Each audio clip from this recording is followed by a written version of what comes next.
Virginia, I think there's, at least I know Justin is in the waiting room.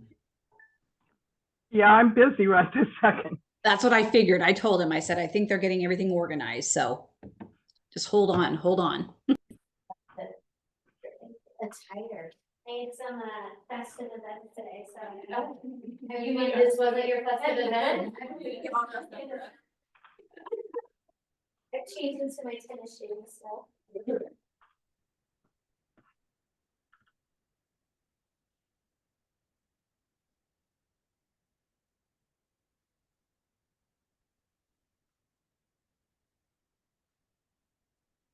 Oh.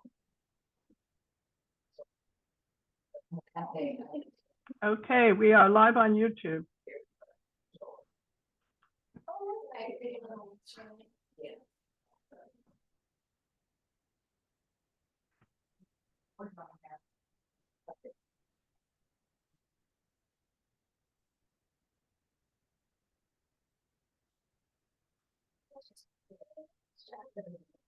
She said she was, but is going to try and connect us. So. Hi, Justin. Oh, Virginia, how are you? Pretty good.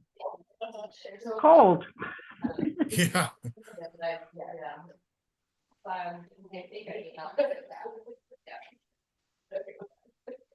I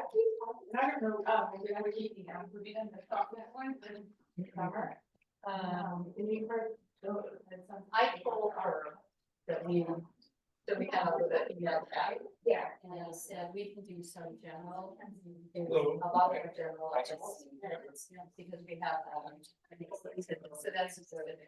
So, we're keeping paper copies. It's probably. Oh, yeah, definitely. Do we have a, well, we have specifically available. Change it. Yeah. Somebody was asking me about last meeting.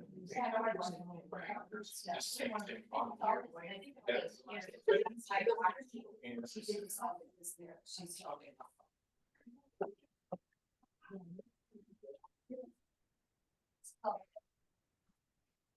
Well, it's 7. Somebody needs to start the meeting. But you could email that to me. We'll be able to catch it within minutes. It's just the same for the vacation. So, But yeah. yes, it could be available. So Nancy, change the plan and say. Okay. Sounds in order. Are we ready to go? Yeah. All right. So, all right, there we are. Okay, welcome to CPO7, CPO1 joint meeting tonight. We've got a full schedule, so we're going to jump right into it. Let's start. We have service providers who are available to share a little bit, update us on what's going on. So let's see, Nicole, would you like to do this? I will. I'll jump in real quick. I will. Hi, everybody. Nicole Paulson, planning supervisor at the Park District, and I'm your liaison. So if you have any questions, my email is on file. I'm happy to take any additional questions that anybody may have. Am I supposed to be somewhere? Is it okay? Okay, great. Just a couple things to note. If you're not familiar right now, the Willow Creek Boardwalk is currently being demolished and rebuilt. So they are actively, they've got cranes with limited disturbance, removing pieces of that boardwalk out so that it can be replaced, which is great. We're also looking at other trails and boardwalks that were vandalized in the nature park. So those are currently in the process of getting repairs as well. So a lot of boardwalks being updated. We've got the, let me see here. A lot of events in January coming up. We have the Butterfly Project at Conestoga Rec Center. the 1st through the 31st. We've got a dive-in movie at Conestoga. We've also got preschool virtual open houses happening. So if you have any additional, or all the additional events are located on our website at thprb.org. We still have our Letters for Santa coming, as well as different winter events happening. And let's see here. This is the time of the year that we do our natural resource bear replanting. So often throughout our parks, you'll see different types of plantings taking place, and that is the best time for us to get those in the ground. That's really all I have. A meeting on our citizens participation organization. Oh, thank you. Can you move your everybody? Yeah. I have a question. Yeah. Okay. So, thank you for being here. It's great to hear that the plantings are happening. I had previously called, I don't know, maybe about a year and a half ago, about some trees that went down on Pioneer Park. Okay. And, I was told that there were gonna be replacements and that, you know, they usually plant during fall, winter time, best time. That hasn't happened, so if I want to inquire more about that and see where that's at in the process, who should I contact? Well, you just did. I'm happy to take that question back and double check and find out. Did you speak with anybody previously, or you just sent an inquiry? I spoke with someone on the phone. Okay. Yeah. I will double check, and it's Pioneer, is it in the park area or in the natural area of Pioneer? Pioneer Park, it's right next to the basketball courts, there was like 2 sequoia trees right there. Okay. And now the basketball court isn't shaded, and like, you know, I just thought go in there. Okay. Yeah, I'll double check. I know trees with root systems next to some of those asphalt sport courts can be a little bit tricky.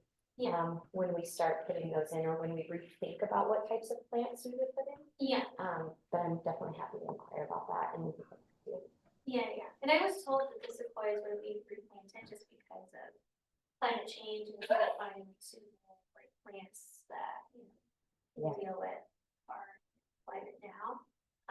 So the expectation isn't that like sequoias would be replanted, but yes, something else.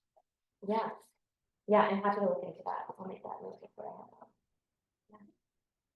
Thank you. Anybody else? Can you say just a few words about volunteer opportunities at Park District? We have a lot of them. Our volunteer coordinator, Melissa Markham, is the person that is best to talk to about that. I will say that on our website, we do have a section of volunteer section where it lists all the projects that are available to apply to volunteer for. And I believe on that you can click on each project's link and reach out to Melissa and her team to determine what might be best for you to want to volunteer at.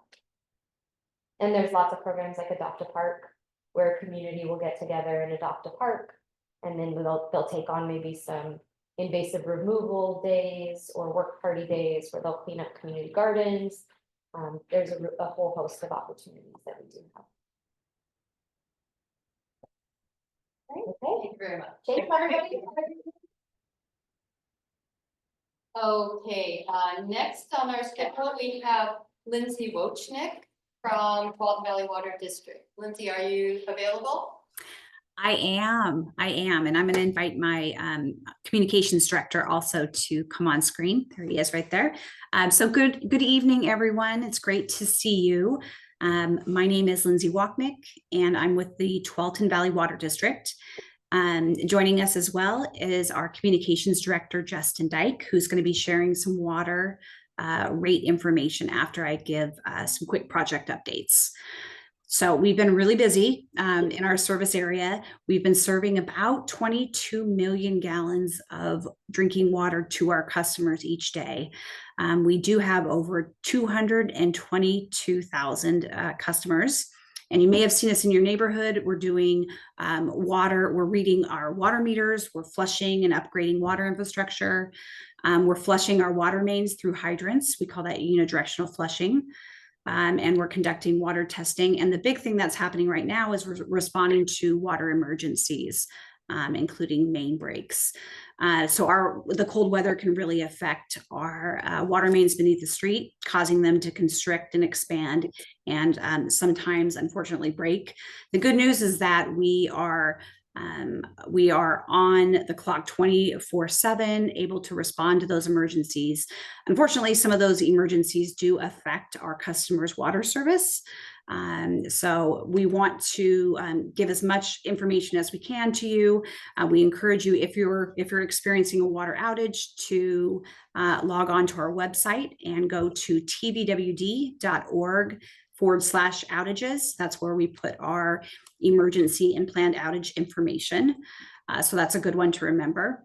And then just the biggest tip we can offer you, especially as we get into the winter, to prevent your water pipes from bursting, is to keep your pipes insulated and maintain a steady flow of water. Just let your faucets drip just a bit when it's very, very cold. It just can help prevent pipes from freezing just by keeping the water moving through them. A couple quick project updates. As we go into 2025 and early 2025, we have several water main replacement projects that are slated to begin in CPO1 and 7's area. And I can talk more about those projects as they get closer. But now I want to turn it over to Justin Dyke just to talk real quickly about our water rates and answer any questions the community members might have. Sure. Thanks, Lindsay. So last month, after Lindsay gave an update to CPO 1 and 7, she received a couple questions via email about water rates. And I thought it'd be probably more fitting for myself to come in and address a couple of those questions because while Lindsay knows everything going on in the district, she is kind of new. So she hasn't been with us for as many of these rate setting cycles and some of the future rate planning stuff. So I'll start with the two questions that were sent via email to her. I'll address those, and then I'll open it up for a minute or two and let folks ask any other questions they might have in addition. So the first question she received is, when can we expect the significant yearly increases in rates to stabilize? So the short answer to that is this is the last year of large rate increases. That last rate increase took effect on November 1st, so a little more than a month ago. And that is good news that it's the last major rate increase. I will say that the timing of November 1st is a bit interesting for two reasons. We bill bi-monthly, so the billing cycles last about 2 months long before a new bill is your water meter is read, and that is processed and turned into a bill for customers to pay.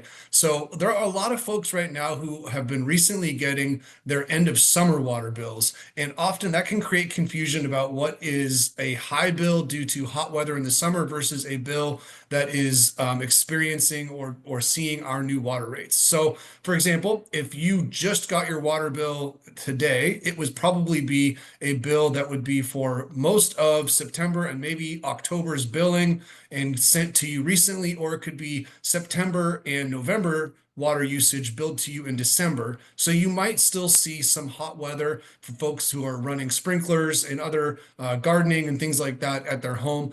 That often can increase usage. And we do try and delineate between those two things, between high usage at the end of summer versus a water rate increase on November 1st. So if there are any questions from anyone more particularly about individual water usage, we'd love to have you call into our office or send an email to our customer service team, and we can look at that usage on a bill over bill cycle and see if there's potentially a high usage issue. Maybe you have a leak in your home relating to an increase in your water bill. But importantly also, November 1st is indefinitely that last large water rate increase. We expect future water rates to increase at a consistent rate that will be more closely matched to inflation. The next time we will look at water rates would be next summer. We will be starting our next biennial rate cycle. So that means I would say around July or August, we will start rate communication outreach for I should say, inviting people to submit public comment to our elected board, who can then receive your comments. We also have a rate cycle where we do a public hearing in person and or virtually to submit those comments directly to our elected board for the future rate cycle. We set rates on a 2-year cycle, so they'll be set for the next 2 years in advance in the end of next summer. So you'll have that to look forward to. But as far as rates stabilizing, yes, we are going through that last big push right now as we develop all the financial stability for the Willamette Water Supply Program that we've been building for a while now. We're really excited to see construction on that project wrap up, a lot of it towards the end of this year, or I should say towards the end of 2025, and beginning to get us into actually delivering water through that system to our customers, which is really the biggest reason why rates have gone up for many rate cycles for a while now, is to build that new water treatment plant and all the associated seismically resilient transmission piping to deliver that water to everyone in our service territory, especially folks in CPO 1 and 7.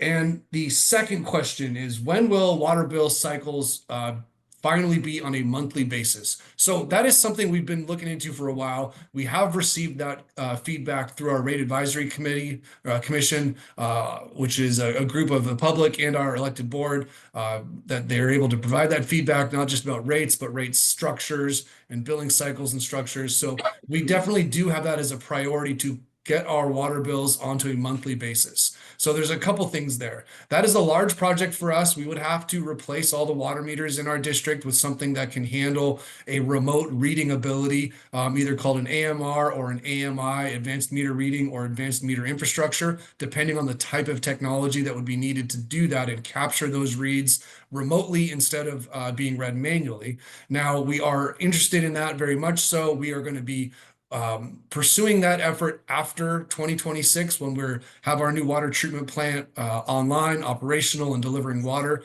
Right now, all of our attention and resources are going to be going into that project, to making sure that we're able to integrate that new water source into the water system in early 2026.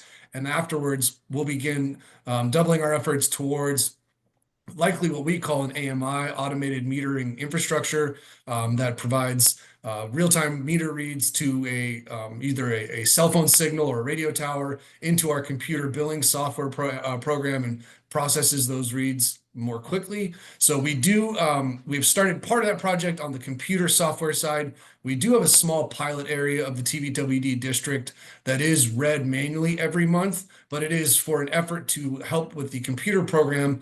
We call it a customer information system that processes everybody's water bill data and turns it into a bill that is sent to the customer.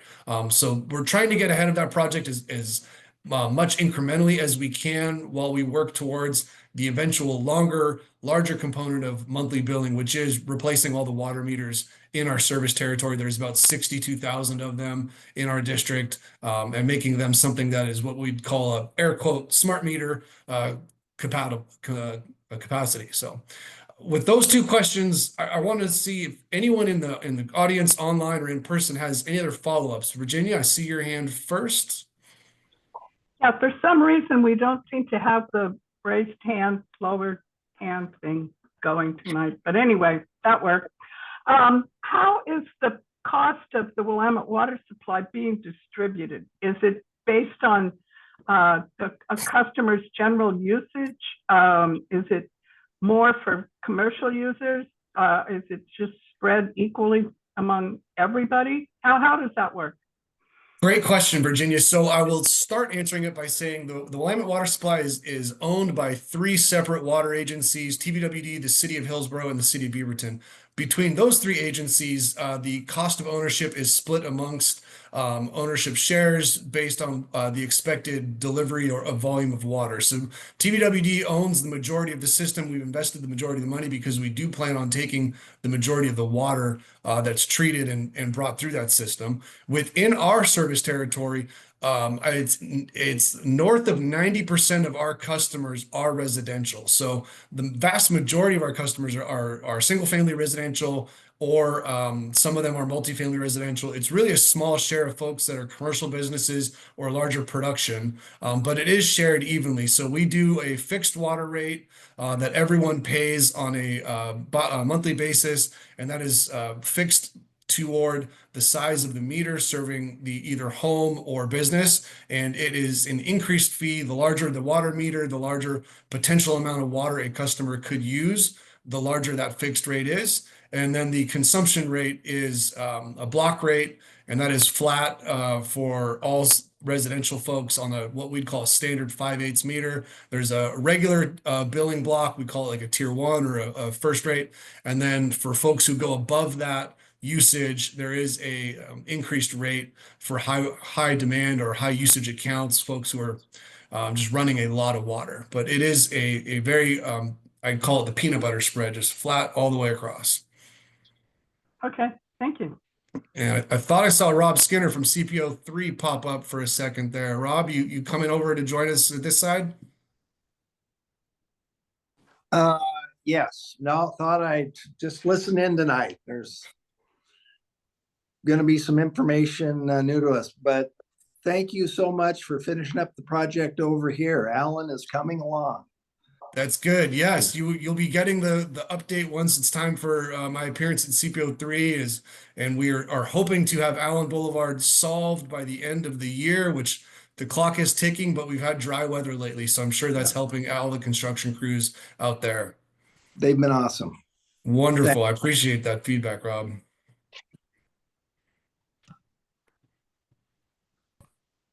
So unless there's any other questions from folks in the room or online, I'll stick around for a little while in case anyone thinks of anything. But as always, happy to address any of these questions. I know we've asked a lot of our customers in the last many years with these water rates increasing. That money is truly going into the investment of a new water treatment plant and the associated piping, something that would be a seismically resilient water treatment plant and water system to serve this community for the next 100 years. So we're really proud of that investment, and we're really looking forward to the future generations that will be able to receive water in this growing community from it.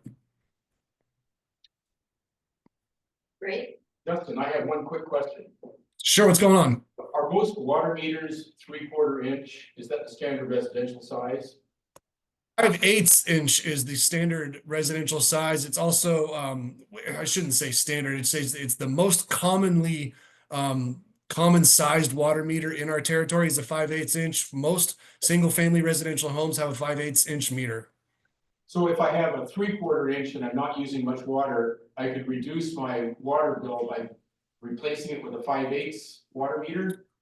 You could. I'm going to say there's an asterisk and potentially a question mark at the end of that. We do have a water meter sizing, like a chart, a fillable form that you can get from our engineering department. It's called the fixtures form. It would ask you how many water fixtures you have in your home, and we would be able to help use that to figure out what your daily consumption is and take an estimate on what we probably think is your potential maximum consumption to make sure that you wouldn't be spinning the 5/8 meter too hard. When they spin that hard, they can get out of calibration, but we'd be happy to look into that for you. Okay, thanks. Okay, no questions? Thank you very much. Appreciate that. Good Thanks for having me. Do we have a representative from Washington County Sheriff's Office? Online. Online. Yes, you do.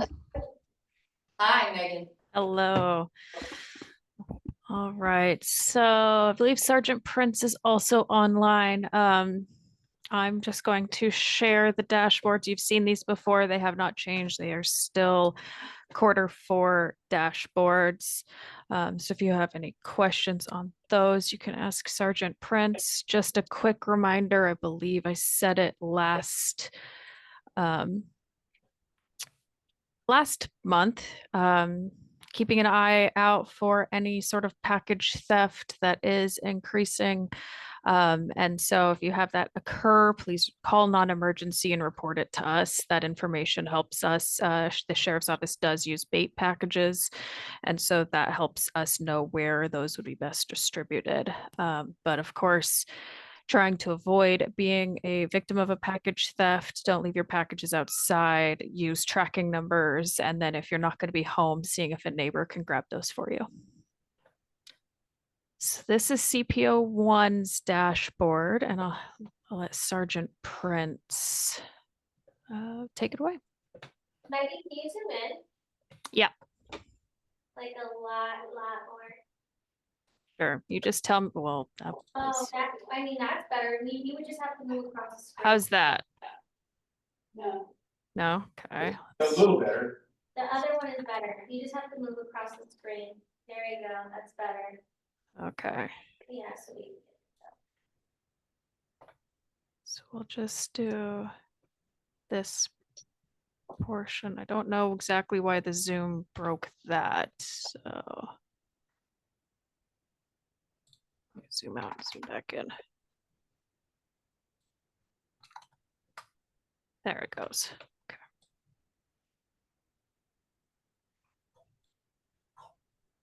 Screen really isn't big enough to make any sense out of this information. Well, if you have any questions on any specific numbers, that's Sergeant Prince is here to answer any of those. Piece of paper would be really nice. We can make that note for sure when we're in person.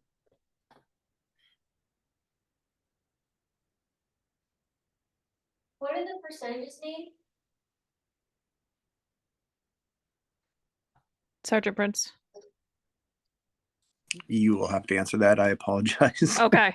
I believe those are the percentage out of the all calls that are received. The total of this month or Of this quarter. of this quarter, right? Okay.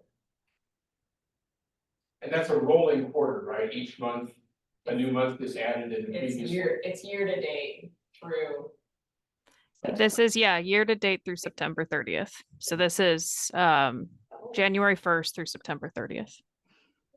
So this is the top 10 initiated calls, so the percentages aren't gonna total 100. Got it. Correct. Hi, I have a question. Okay. Yeah, I was looking at the deputy initiated calls. I'm scrolling Traffic- down so you can see yeah, those traffic- numbers. Traffic stop.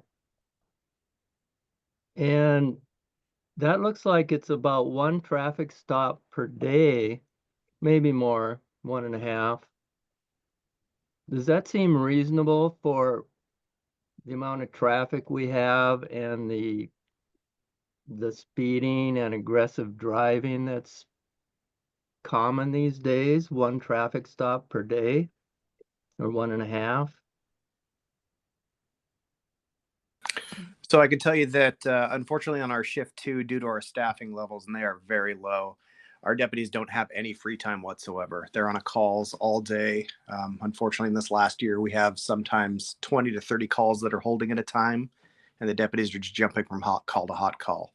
The problem that we have with traffic is that requires some deputy to be free at the amount of time, or I'm sorry, free at the time to do one of those stops. So at least on our shift 2, which is they start at 1 o'clock and then they go to 11.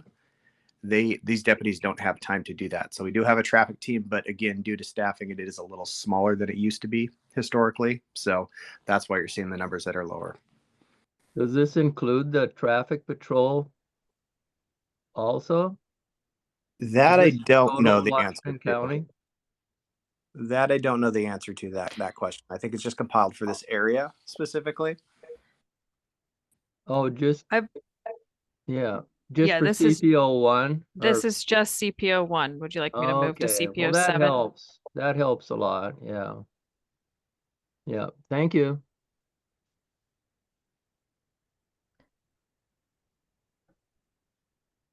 Would you like me to move it to CPO7 now?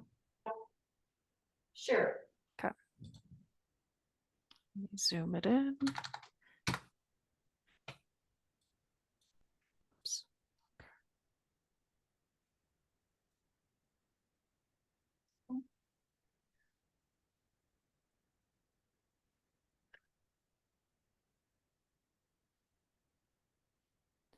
Oops. So again, those are the public initiated at the top. And let me see if I can get both public and deputy initiated on one screen.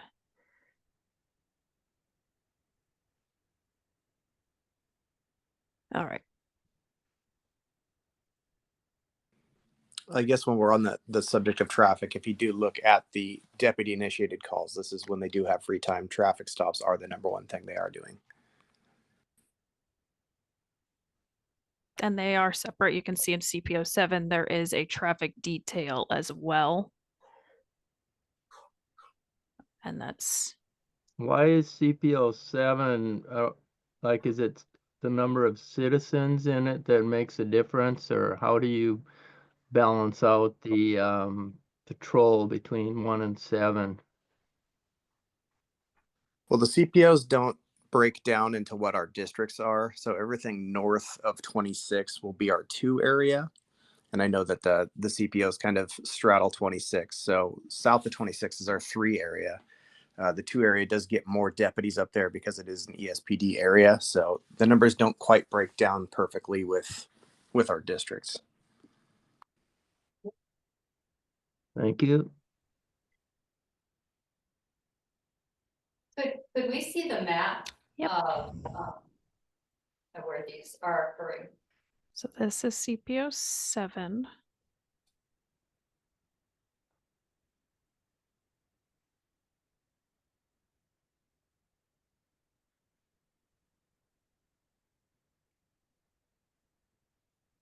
And what I'm seeing is some blue and some pink. So what's the significance of those? So this is a the generalized, like the colors change and it gets darker blue and then becomes that pink and then the red and orange for number of calls.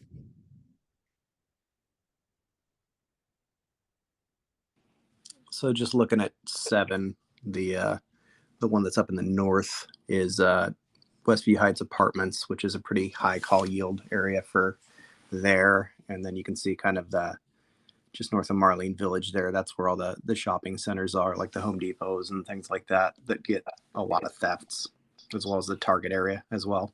Target's also one of the probably the highest call volume new business that we have up in the Cedar Mill area.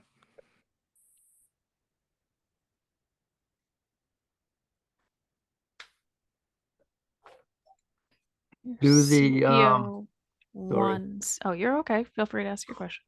Do the companies like Target, do they pay more for the enhanced service district? How does that work out? You know, I'm not 100% positive how they pay their property taxes. I have mused a couple times how we should charge them a little more due to the just Target in general is a large draw for theft. Unfortunately, it's their policies that have made them kind of a target for these drug users, and they're trying to ratify it now. But unfortunately, what it's causing is a lot of work for the sheriff's office to clean up what they kind of created. Thank you. Could you explain that a little bit more? Yeah. So Target, maybe 25 or more years ago, I used to work for Target Corporation. We did loss prevention. You could actually go hands-on with people and arrest them. It's my understanding that these days the Target, before they even call the police, they have to call a district manager before they can, have us come out and try to assist them with a theft call. So that kind of hinders stuff. But this has been going on for years, and through COVID and kind of through the grapevine that got out through the drug users and the thieves. So it's kind of a revolving door for them to go in and get free stuff. Yeah, I think my understanding, a lot of stores have that policy that they can't follow people. I could say we're lucky in the sheriff's offices. We don't have a lot of big box stores in our jurisdictions. A lot of them are, the Beavertons, the Hillsboroughs. That's where all the shopping complexes are. Targets are really the only ones that we have. We have the one on Beaverton Hillsdale Highway, and then the one up there in Cedar Mill.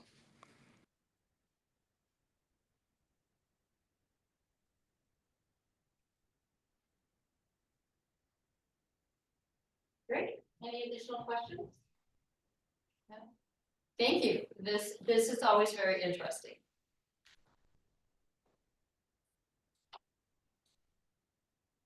Okay. And I'm sorry, if someone is wanting to look more closely at that, we are finally we're able to email that out now. So if you would like me to send this PDF to you, I'm happy to do so. Just feel free to send me an email.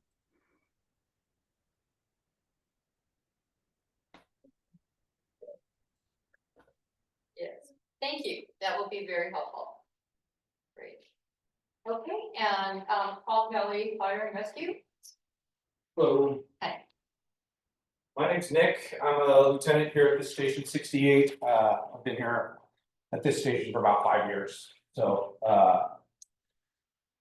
Tualatin Valley Fire and Rescue doesn't have a lot new going on as far as for the people we serve, other than running. We're really busy this time of year with calls and whatnot, but we don't have a lot going on for me to report additionally or things that we're doing other than the Toy and Joy that we teamed up with for KGW. So all of our stations are places where you can drop off your toys. I think the cutoff date is on the box there. I want to say it's maybe the 20th is like the last day you can do it. I can clarify that. I should have looked at that on my way in. Just to give you, so we used to have a program at the station that I could go to pull call numbers and distribute them pretty well that way. Well, they changed that, and now that's all done through admin, and I can only get certain numbers of things. So I'll give you the best that I can of our call volumes. I picked September 4th as my December 16th. December. Oh, so I was off. December 16th. Okay, good. I'm sorry. I picked November 4th. To December 10th, so I wasn't sure if you guys got this the last time. So in that just slightly over a month time, this station has run 149 EMS calls, and I could not, with the system that I have access to, pull up how many fire calls we had on top of that. I would guess on average 80% of our calls are EMS. So in that realm, I think we're probably running around 30 fire and miscellaneous car accidents and that stuff in that 1 month window. So that would be specifically for us. 68 covers the CPO7 area and more. And then station 60, which is up Cornell and Miller, that area covers CPO1, and their number of EMS calls was 130. And they aren't going to run quite as many fires as we do. Just kind of give you a point of information. This station is what we call a swing station. So we have the same number of crews that the majority of our other stations have, which is 4. We're going to have 4 people here at all times. But we have 2 apparatus. We have a fire truck and a fire engine. And if you don't know the difference between those two, a fire truck is the longer ladder truck that has the ladder that comes up off the back. And that is this station's primary response unit. So when a fire pops, usually draws in at least 3 fire engines and 2 trucks. So we have a huge range that we cover for fires. We could be going all the way down to Allen and downtown Beaverton as the second truck, second closest truck to that area, even Hillsborough. So our fire number of calls that this station runs is going to be higher than what station 60, the CPO1, which is just an engine. So the fire engines are the little smaller ones. They carry water and hose. So those are the important ones to get there right away and fast, because getting water on fire is what gets it out. And so we want those to be quick and ready to go. And that is why we have one here, so that if there is a fire in the immediate neighborhoods, we're not waiting for engine 60 to come. We can pull our gear off of our normal fire truck, throw it on the engine, and get there and get water on that fire quicker. But we don't typically use it unless it's an immediate fire within the next, like 1 square mile, maybe a 1.5 mile radius. We jump in the engine for that. Does that make sense? So that's a system we do at multiple truck stations, and it seems to work pretty well for us. So fire calls, like, sorry, I couldn't give you perfectly accurate information, but I'm going to guess around 30 over the last month for us, and probably in the 20 range for 60s. We have 28 fire stations that cover all the areas that we cover, all the cities. And last year we ran 60,000 calls. That kind of gives you an estimate. So this station and station 60 are what I would call our medium busy stations. Maybe 60 is a little lighter on the lighter side, but we're all averaging. I mean, our station's averaging about 5.5, 6 calls per 24-hour shift, and theirs is probably 4.5 calls per shift. You guys understand why we run medical calls? Does that shock anyone that we're even on those calls when people call 911 for medical? Do people pretty have a good understanding of that now? Good, okay. We are just quicker than the ambulances are. Most ambulances, we have some ourselves, but AMR is a for-profit agency and they just can't afford to put enough cars strategically placed throughout the region that they cover to meet 6-minute response times for heart attacks. That's what it's all based on, is heart attacks. If you can get there within 6 minutes, the person has a very high likely chance of survival, but every minute beyond that 6th minute, your chances go down pretty significantly. And back in the 80s, they realized these fire stations are really strategically located in these communities. And so let's teach them how to do EMS stuff and get them going. And so that morphed into us responding to all medical 911 calls. We have all EMTs and or paramedic level training on the rig. We have to have at least one paramedic, which is the higher level, on every engine or truck that we have. And that worked from the 80s and 90s and kind of built the system that we have today. Just for the holiday stuff, other than the toy drive, they want me to throw out that there's some unique ideas for gifts if you want to give. Smoke detectors are a good gift for your family. If you go around and you look at the ceiling and your smoke detectors are an almond color, there's a high likelihood that that thing is outside of the 10-year use. And most of, like, the older ones actually do hold up better than the newer ones do. But if they're still an almond color, then that thing's probably well beyond its 10-year mark, and it might be time for some new ones. They're not cheap, so if you've got, you know, kids that are getting into their first homes and don't have good smoke, that'd be a great, like, something under the tree. Not the little kids, that'd probably be pretty disappointed in that.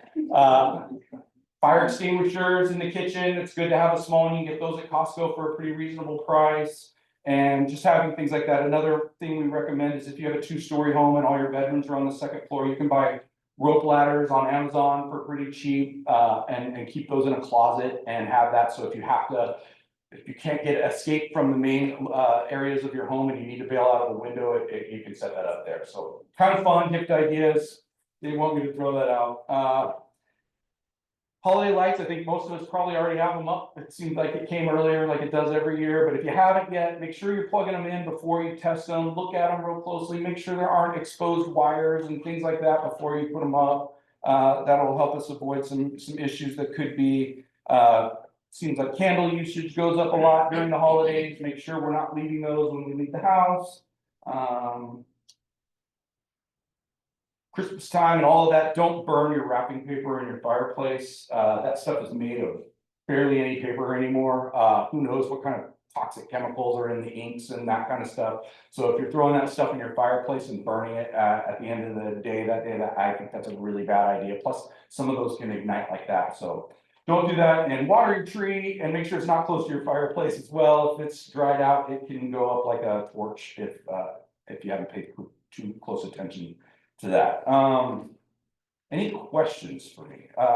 We're getting into some inclement weather times. I think they talked about this last month, but just make sure you have a 72-hour kit ready. To piggyback on what the Water Bureau said, make sure that you know how to shut off the water to your home. Some houses have an internal valve that you can shut the whole house, the water out to the house, but most of them you have to go out to your sidewalk and do it. That way, if you ever have a pipe burst, you're not waiting for somebody to come help you and do that, and you flood your entire house when you probably could have mitigated it to one small room or just a small area under your floor if you can get out there and shut that off real quick. So know how to do that.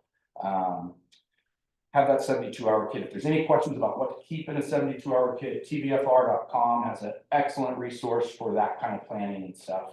I highly recommend taking a look at that. Any questions for me? I appreciate your time tonight. Thank you very much.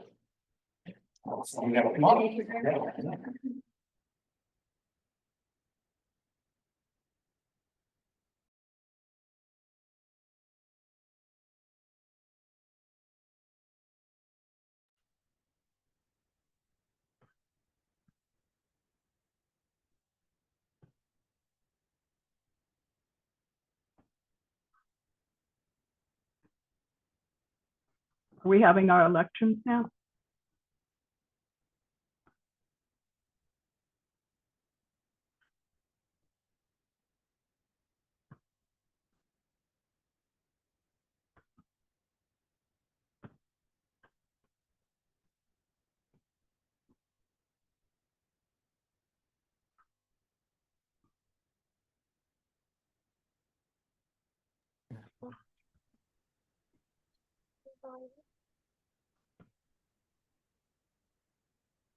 Bruce, are we going to do our elections now?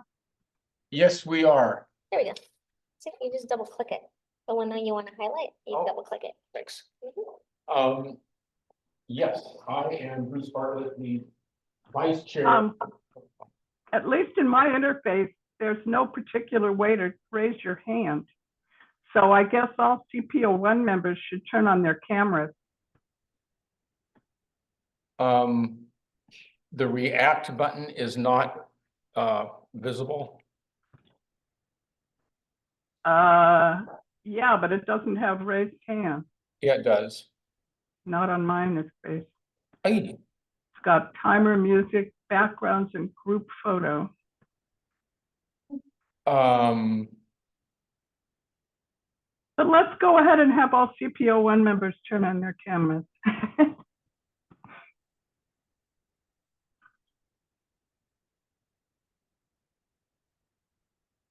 And do the gallery view.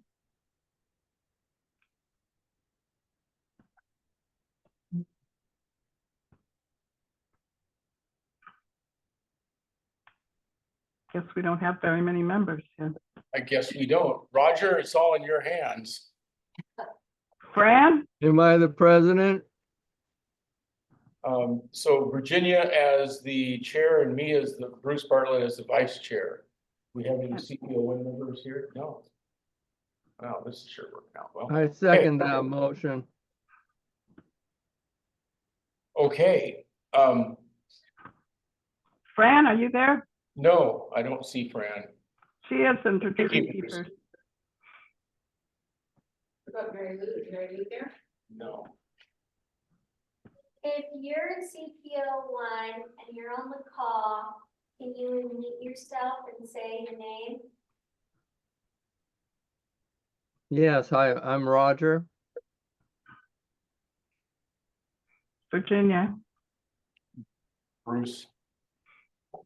Anybody else on the call from CPO1? Well, that's Fran Warren, but she's evidently stepped away. Yep. Well, I guess it's up to the three of us. All those in favor of the slate of officers, raise your hand. Okay. Three. Anybody? Oh, Yeah, Jim raised his hand. Okay. who did? Jim. Jim. Okay. Four. You can vote also, Bruce. It's a landslide. Any opposed? Anybody opposed? Anybody want to jerk the reins of this powerful group away from us? This may be our last election. We don't know. You're talking about the CPO, not the national scene, right?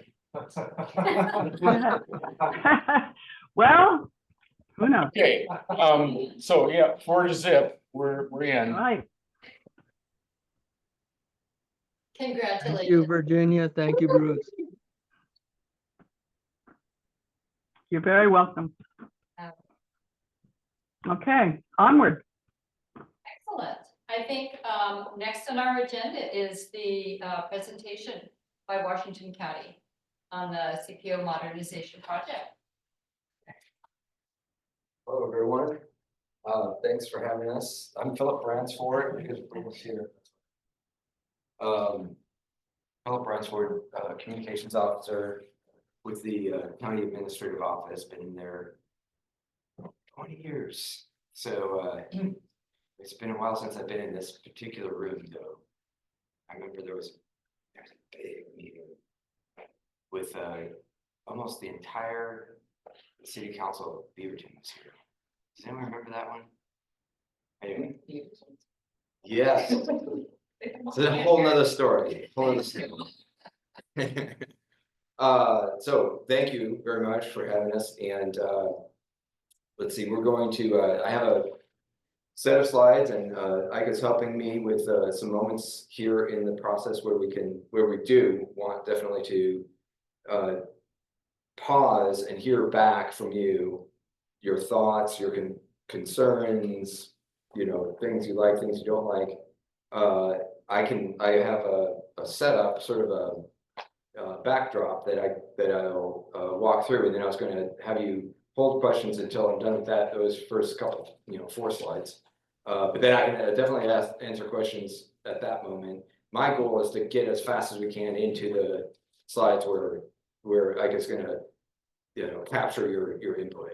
So that's the intent. And and I know that several of you have heard this before. So, and we've captured plenty of thoughts from some of your leaders. So I'm wanting to make sure to give space for others that maybe haven't heard yet. So that's just a friendly request. So let's see here. Where are we going? Like we have an overview, and we'll just go over this the project overview and give you some background, and then I'm going to stop there and do the question, like I was saying a second ago. The questions, just to clarify anything I have said that may have been confusing. I'm sorry, and then project timeline, then the questions, and then we're going to dive into the elements, and we'll just go one by one, like we just said. So with that, we'll carry on to the overview. So the purpose here is to identify immediate and long-term steps to modernize the Washington County Community Participation Organization program, which includes the Committee for Community Involvement, the CCI, so the CPOs and the CCI, starting with adjustments to Resolution Order 8658. And if you've been around county stuff, you know that first number, 86, that's the year that was promulgated, 1986. And it's the board saying, this is how things should be. So that's what a resolution and order is.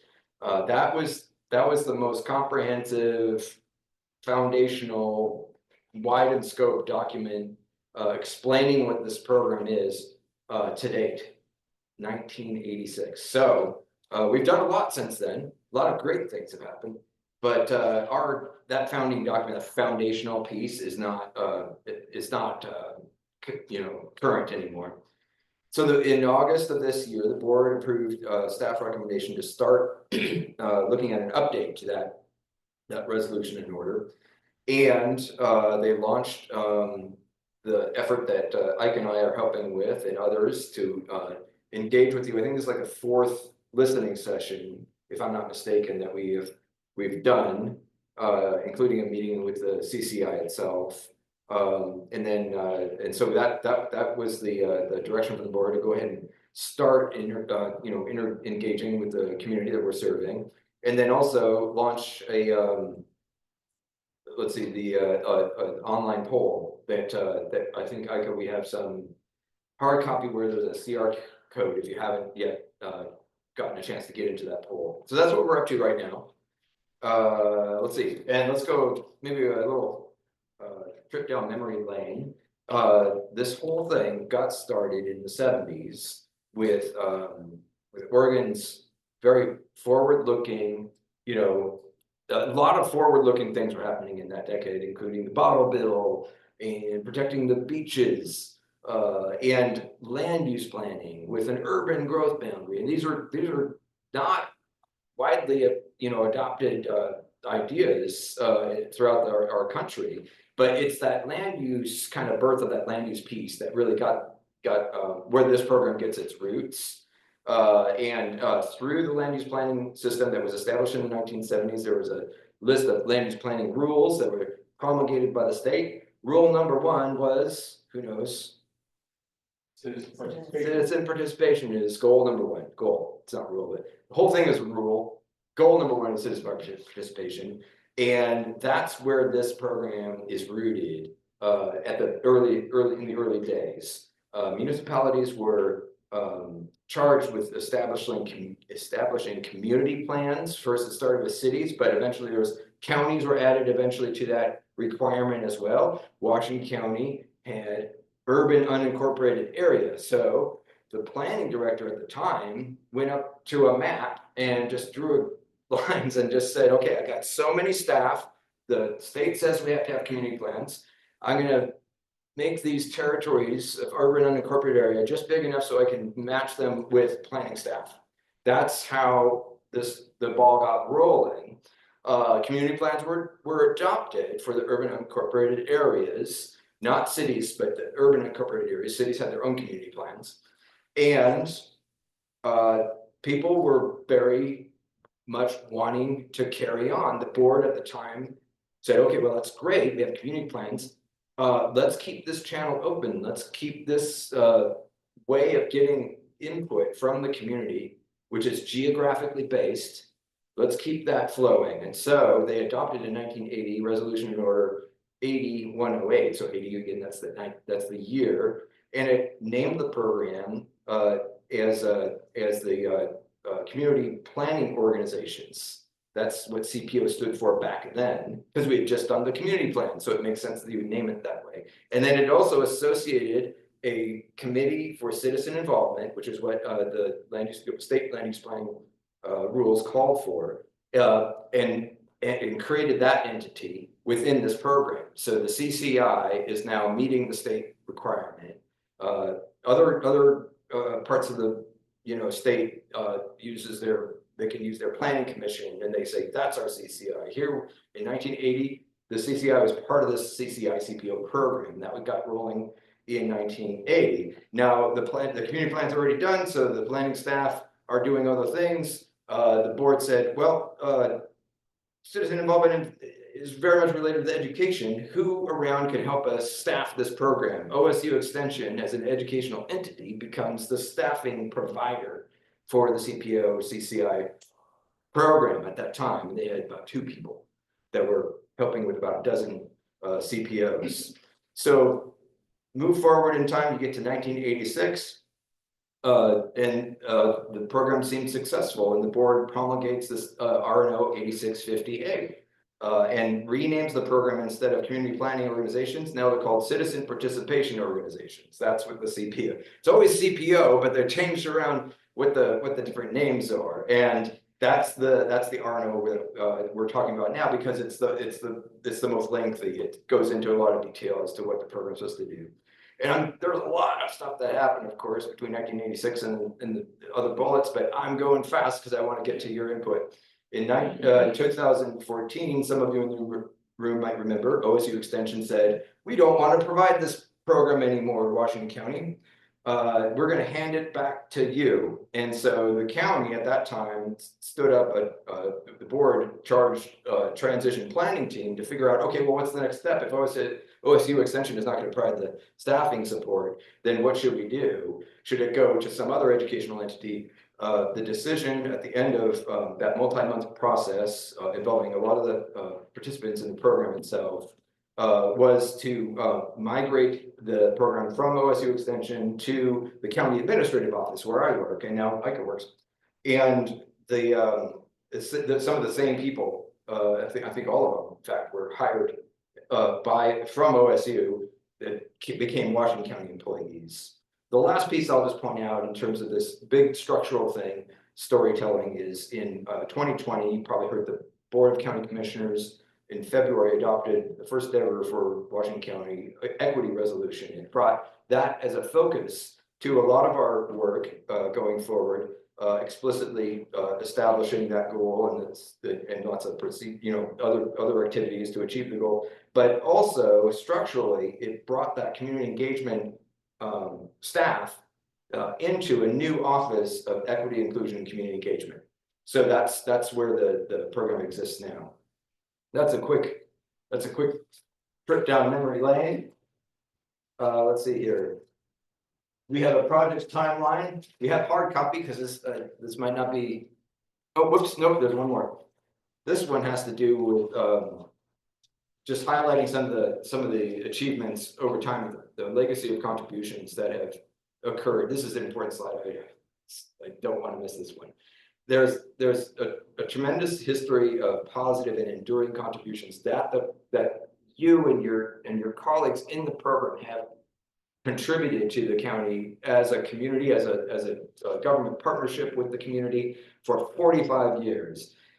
there's a lot that is in rule and plan and procedure that maps to our land use planning and transportation planning efforts, including the adoption of the land use transportation and planning work program each year that comes through CCI, as well as development proposals. I think that might be a topic that your CPOs talk about from time to time, is what development is coming through into this area. Public involvement guidelines for transportation and planning and programs and projects are codified in this other RNO, the 14115. And the other thing that's really powerful, but just sitting here listening to it, is the laundry list of partner organizations that inform you all, just like how this very meeting started, with all of those different providers of important public services coming through and giving you an update, including our own sheriff's office, TDFNR, the water district, and so forth. All of that is held dear by the board. I think it's safe to say. And the last thing I'll say, speaking of the board, there are some board members that have come through their participation in the program. John Leeper, anyone remember John Leeper? Came through this program. Greg Malinowski, and Catherine Harrington, our current board chair, all have been participants in this program in the past, and I think the board is keen to mention that. All right, so now the timeline, which I think we have hard copy if you can't read this with a microscope, but I'll just say briefly that we've been talking about this because that RNO has been on the books for so long, for quite a while.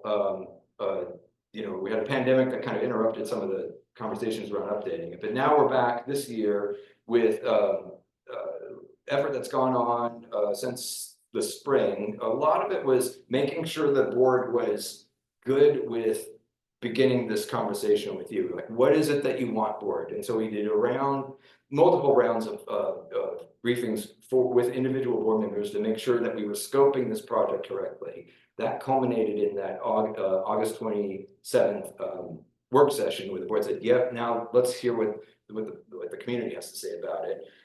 So that got us to August. And now we're in this engagement piece where we're going to keep doing that all the way to the end of this month, including that online survey. So please take it if you haven't yet. And then all of that input gets compiled early next year, and we'll bring that to the board in a work session with the goal of having a revised draft RNO, a new kind of constitution for the program by April is our goal. And then perhaps the board would adopt something by June.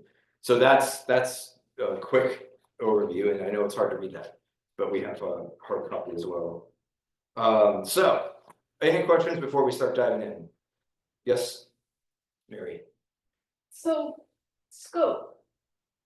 One of my questions is like, the more I hear, the more I dig into the details. So I've gone back and read Goal 1. And has anybody really gone back and read Goal 1 to see if the current program is fulfilling the requirements of Goal 1? Because Goal 1 talks about CCI being a group that evaluates the community outreach. CCI does not do that. CCI is a group of CPO leaders that meet, they compare notes about what's happening within the community. They're dealing with issues that are happening within the community. They are not really evaluating the outreach that Washington County is doing. And it's almost like we need three groups. We need the CPOs, we need the leadership of the CPOs, and we need a CCI that really does evaluate the CPO program. I don't see anything in the modernization program that really evaluates. There's conversations about, well, CPOs don't do any land use planning. They're not engaged in land use planning. That's our bread and butter. That's what we do. We get those land use applications and we look at those and say, yes, is this application complying with the community plan? Is it complying with community development code? And out of that, we then can go to the community development code, and we can go to the community plan and say, we need some changes here because it's time to start that planning process again. And it's a very cyclical process. And I'm not seeing that coming out of this modernization. Okay, So that's my 2 cents. that's helpful. And it's actually, there's a slide that among the elements that speaks to that. So look, why don't we, if we Oh, can, I'd I love to could. see that, because I have not seen that. Yeah, we know you have actually, because we went through this a couple, 3 weeks ago, whenever that was. But we'll get to that and make sure, can we make sure that those comments come into that slide? Okay, that's helpful. So any other questions about just the history and the setup before we dive in? Yes. This is the 4th session, right? And then there was a poll. Then there was what? Then there was like a survey that was sent out. Yeah, there's This- an online survey active for many weeks, still active right now. So can we go back to the timeline? Sure. I guess I'm just wondering if this is the last session and the survey has been sent out. It's kind of hard to see like what the next steps are. Cause I would imagine this information would be compiled, brought back to the board, and then maybe some sort of like discussion would be had. Yes. But I know the board briefings are happening in February, right? But is there a moment in time when the feedback across all the CPOs is shared in summary to the Yes. CPOs? Yeah, but yes, that's the idea. So early next year, we would compile the input, not just from this listening session, but others that we've had and the responses to the survey. Yeah. That would happen early next year. And So then, it's my understanding, though, that the community engagement department will compile that and present it to the board first, and then they'll share it with us. So I we think it don't, would be simultaneous, basically. well, simultaneous, but we won't hear it, the CPOs won't hear anything until the board does. Yeah, it's at the same time. Okay. Yeah, that would be in April. So I don't know if it's, you can see that. Board and then the CPOs receive the information. Mhm. How is, I guess, like, the board has a certain vision of what it wants to do, right? And then you're collecting feedback from the CPOs, and I imagine we're gonna hopefully come to some sort of compromise, right? The feedback or the vision that the board wants to go. I guess, is there any, like, in there, like, I guess I'm just trying to figure out when the conversations around some of those changes and our discussions, either with CCI or CPO, are gonna happen. Yeah, that's up to the board. I mean, we're gonna report back to the board in April.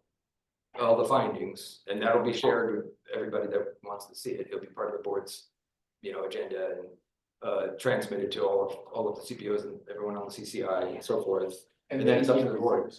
But what I think is interesting, and this is more like, I think this is where it's gonna get really interesting, is that like, the board has a very different vision from what I have been hearing the CPO leaders and members have, and so, like, I'm just curious, like, kind of like, if there's at all gonna be a conversation between CCI leadership and our CPO leadership, the CCI committee, and then the board, because it seems like they're kind of like on polar opposites on this modernization project. Well, that's input. Maybe what we need to do is get in and actually start capturing this input, because that's what they're looking for from you. I mean, I don't know if you've had a chance to be in some of the other. Oh, perfect, okay. So this would Okay. be like my point, so that's where Okay, like, great. I think at this point in time, the team has been able to assess more or less where a lot of the community members stand. So I think you're just gonna hear that in repeat today, which is totally fine. Yes, I just think that, it's gonna be a really interesting process, kind of bringing that information to the board, because, I don't know if there's gonna be like a mediation or like, how. Yeah, gonna that's play out. up to what they want to do. Yeah. They've asked us to get your input. I'm glad you maybe would go to the 3 of them. That's wonderful. And that's what they're asking for. They want that. They want to hear from all of you. So should we go into it? Yeah, Roger. Oh, yeah. Do we have more questions? Yeah, hi, do you have an estimate for how much staff time administering the CPO program takes in general, like just an estimate for, is it one person full-time? Thank you. Yeah, right now we have one and we have a manager Not enough to do this effort, so we're all pitching in throughout the organization to help. I'm not part of the, community engagement program per se. I'm helping. I don't know if that answers the question, but that's where we are right now. It's about one person then? Yeah, I think that's it for right now. Okay, We have budgeted positions, but there's some people on leave, and so, yeah. in general, but Thinly staffed. yeah, in general, like it's one full-time person to run the program and I communicate. think we have about 0.25 FTE at the moment. Yeah, and we can answer exactly. Why don't we capture that and get an email Okay. out? Thank you. Absolutely. All right, shall we carry on and actually do the listening part? I'm listening, honestly. But we do have this format so we can make sure that we get explicitly which, your reaction to the different elements. All right, without objection, why don't we move forward to the first one? Okay, and this is the slide I was talking about, Mary. So the element here, whoops, do we have the focus and scope? Oh, you're busy. See, we've overwhelmed her already. It's only one person. I can describe it and you can catch up with me, okay? So the first slide that we're diving into here is focus and scope. Modernize the language. First one we're doing, sorry, Mary. I don't think there's any. First one is modernize. The modernized language is a done deal. Let's make sure that everyone that hasn't been to one or even three. We've all seen it. So. Has anyone not seen it before? So make it really brief. Let's make it brief. So the element that's being addressed here is that the current the 1986 resolution and order has lots of outdated language, including references to OSU extension, which isn't providing the service anymore, the staff side, references to citizen and citizenry, and only mentioning a chairman when we know that there's more than just men that are leading. So the staff recommendation is to modernize the terminology with a new resolution and order. And the rationale is to align the key document with the county's current more inclusive approach. What say you online or in You argue that chairman is not gender specific. I'm a woman and I have men in my descriptors, so I think that's kind of a no-brainer, but at the same time, I would argue that it's not gender specific. Very good, we'll capture that. Well, yeah, it's linguistic cutting and that and that. The language is changing though, can't deny that. Yeah. And it will continue to change. Some people don't like it. It's easy to just say chair. Very good. Okay, did we get those comments? Any online? Or if there's a consistency within the rest of Washington County language. If there's consistency throughout an organization, it should be consistent. Right, use the same term, it could be the same, yeah, I get you. Okay. And I would say never, ever use the word Latinx. I find Latinx to be a profoundly abusive twist on the Spanish language. If I'm dealing with a queer Latino, maybe Latinx applies, but that's not most of what we're dealing with. All right. Any other? It's very personal. Yeah, I do. Yes. Any other comments on this one? Okay, see, we could have comments. All right, focus and scope. This is the one that refers to CCI, so I'm going to go through it and make sure that we get Mary's comment associated here. The project element that's being addressed is the confusion over the topics being focused on and the program's role within cities. So the staff recommendation is to return the focus on the county land use and transportation planning in the unincorporated areas back to the original origin story of the program. In other words, focus back to that original purpose and maintain the CCI's role under goal 1 of Oregon's land use rules. And the rationale is just to clarify the program's purpose and its application. We're maintaining when we are not currently implementing. Right. And I would argue that the CCI has never actually been given the responsibility of doing what our bylaws say. We've never been asked to review any public participation plans, which is sort of the meat of the CCI. Excellent. And so the CCI became the CPO leadership group, which is not necessarily in the goal 1 description, but from practical terms, the CPOs needed a leadership group, and so the CCI became that. And then there's also the LUT work program. But as Mary and I can attest, getting anybody to comment on the work program is, very few people take the time to study it, to understand it, to have meaningful comments. So the CPOs have come to provide the neighborhood association function, which is sharing all the service providers. Which, I mean, I'm going to ask the question, what is it that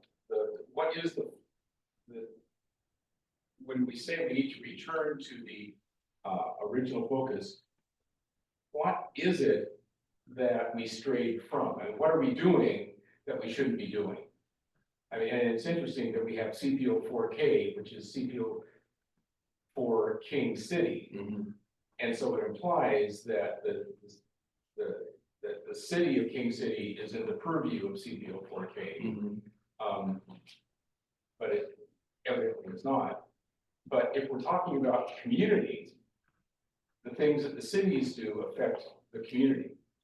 So I thought that maybe we should rename the program the County Participation Organization if we aren't allowed as a group to say anything about other cities. And building on that, are we allowed to say anything about clean water services? Because that's not city. Or can we give testimony to Tualatin Hills Park and Rec District? Because that's not county. And if the city invites us to give feedback, would we be allowed to do that? So in the absence of a coherent framework being developed by community engagement to describe what the issues are, we're just left with these guidelines and the descriptions, which don't do a very good job in describing the framework of why we're doing it and what we want it to result in. That's helpful. That's helpful. I can capture those questions. Clackamas County created a framework document for their public participation system and has a lot of unincorporated area, has CPOs, has a CCI, and they restructured some of that. But they had a framework document that guided what they're doing, and we don't have anything that guides us, other than there's been some offenses to the cities and their and there's public meeting laws. Right. That's excellent. We want to clarify that. So I'm glad I can capture the questions you were bringing up. Were there other comments at this point? I'd like to tag on to, I'm sorry, Virginia, have her hand Oh, up. Virginia, can we go to Virginia, Mary, since you've already commented? Go ahead, Virginia. I can't understand what you're saying very well, but pretty much Bruce, I think that was Bruce. It's really hard to identify who's speaking. But anyway, it's about the cities. Hi. That we have people who live in urban unincorporated Washington County in CPO1 who are highly affected by what goes on in Beaverton, and the boundaries are all over the place. And to say that we can't have anything to do with the city is wrong. I concur with Bruce. It could be that we aren't allowed to do political activism regarding the cities. But if city policy, Well, when it comes to land use, that's what we're interested in. When a development is going in the city, but it's smack dab next to the CPO boundary, and it affects us, the way we travel and the way we move around, we should have a say in that. We should be able to speak amongst ourselves and talk about it and not have to go to the Beaverton neighborhood meeting. well, or maybe we should. Well, I think, let's capture Virginia's point. Are there other people that haven't had a chance to say something about this first, or I guess we're on the second scope and focus piece? Yeah, that's good. Mary's got more to say. Is there anyone that hasn't spoken already I can't see like the hand raised? I'll say something. I don't exactly know what goal 1 is, so it would be helpful to understand if we're saying, you know, that we want to go back, go forward, sort of change in goal 1 as we reference, having an understanding of goal 1, I think is important. But I will say, what's the point? I think that a lot of people are involved in the CPO program because it gives them a chance to be involved and engaged in the community and flex their advocacy muscles. And if we are then narrowing the scope of the CPO program, then what's the point? Then I might as well just do a newsletter with my neighbors and us, like, we don't have to participate in the CPO program or on the committee if we're gonna have more of an impact without Washington County coming on board. And then that's more work for you and I and everybody else, and Pam Treese and Catherine Harrington trying to, like, you know, work with us and having Marissa trying to communicate with us. So what's the point? Yeah, okay, I think we've got that one. Thank you. Anyone else? And I know Mary wants to talk, but I also am cognizant of the time. We've got several more to go. Can you, This is probably one of the biggest. okay, go for it, go for it. You know, I want to hammer on the city issue. And it's, Okay. if the city is wanting to change their urban growth boundary, if I live just outside the city boundaries, how can I then advocate for my position if I can't communicate with the city? You know, one of the things our CPO did in the city of Hillsborough was city of Hillsborough wanted to put a red dot camera at Evergreen and 185th. And definite impacts to our CPO. Yes, was it inside the city of Hillsborough? Was it the city of Hillsborough that was trying to make that decision? Yes, but I think it was really important for us to step forward to say, we think this is a really bad idea. All right. Thank you. So Other that, thoughts? when can the CPO do something as a body in terms of testimony or advocacy? And when is it necessary for individuals to do that advocacy? Right. So that's not clear as to when the CPO is allowed to act as a body. Mm-hmm.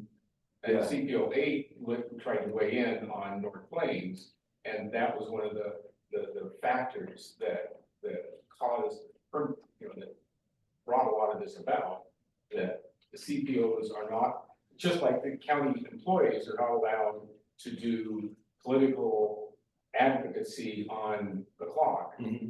A CPO meeting is the same as a board meeting as far as being an official public meeting, and we can't do political advocating. But can the group of CPO members sort of say, okay, the CPO meeting is closed, but we as a group of citizens have this feeling about some action of the city. That kind of clarity would be very helpful. That's helpful. Thank you. Could it be even the CPO distributes unbiased information, and it's the way to let people know this is possibly going to impact you. You might want to plug in to show up at board meetings, city board meetings without really taking a position. Yeah. And is that the line we should be crossing? I saw Nancy hasn't spoken yet. Just put her hand up. Just one thing. I guess for me, it's looking, what is the long-term goal of the modernization project? Mhm. Really, what is it? What I see is that it's to narrow the perspective of what the citizen participation groups are able to do. Rein them in just a little bit or a lot in some cases. And if the original goal 1 was to ensure that public participation occurred in all areas of land management, land use, Mhm. and to enhance that participation, it seems like what I'm seeing is a divergent from what that initial goal 1 was suggesting and recommending.